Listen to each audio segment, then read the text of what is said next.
নমস্কার বন্ধুরা, আমি প্রান্তিকা দে নতুন একটা ব্লগে সবাইকে স্বাগত জানিয়ে আজকের ব্লগটা আমি শুরু করছি। আজকে আমি আপনাদের সামনে নিয়ে এসেছি পমফ্রেট মাছের তেল ঝাল, যেটা আমি আমার ঘরের জন্য রান্না করছি আর সেটাই আজকে আপনাদের সাথে শেয়ার করছি।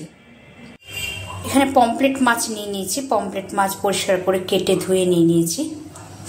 এবার মাছের মধ্যে অল্প পরিমাণে নুন, অল্প পরিমাণে হলুদ দিয়ে মেখে নেব। পমফ্রেট মাছটা ভালো করে মেখে নেব।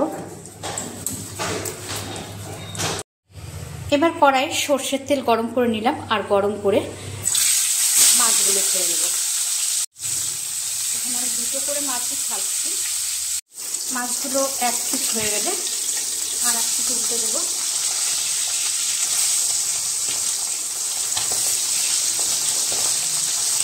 পমফ্রেট মাছ কিন্তু সর্ষে পোস্ত দিয়ে দারুণ লাগে, কিন্তু সর্ষে আমার ঘরে আমার ছেলে একেবারেই খেতে চায় না, যার জন্য পমফ্রেট মাছটা পেঁয়াজ লঙ্কা দিয়ে করা হবে, অন্যভাবেই করা হবে।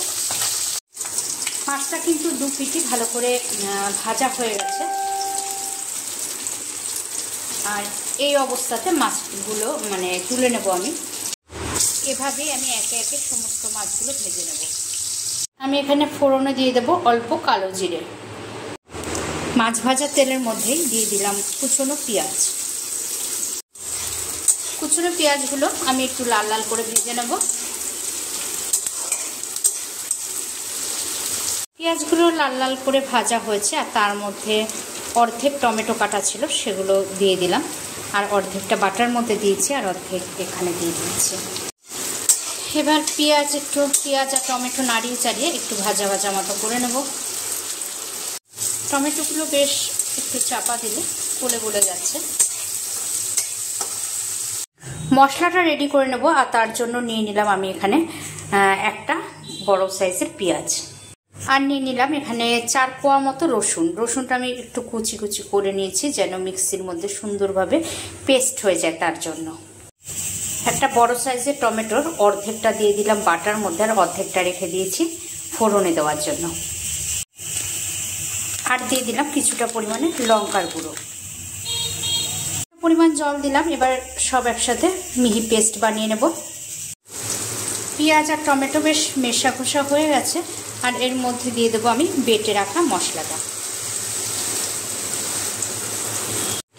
এবার আমি পেঁয়াজ আর টমেটোর সাথে মশলাটা কিন্তু ভালো মতো কষিয়ে নেব।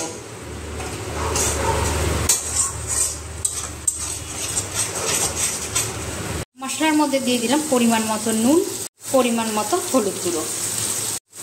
এবার সব কিছু একসাথে ভালো করে কষিয়ে নেব। যতক্ষণ না মশলার থেকে তেল বেরোচ্ছে ততক্ষণ পর্যন্ত মশলাটা ভালো করে কষিয়ে নেব।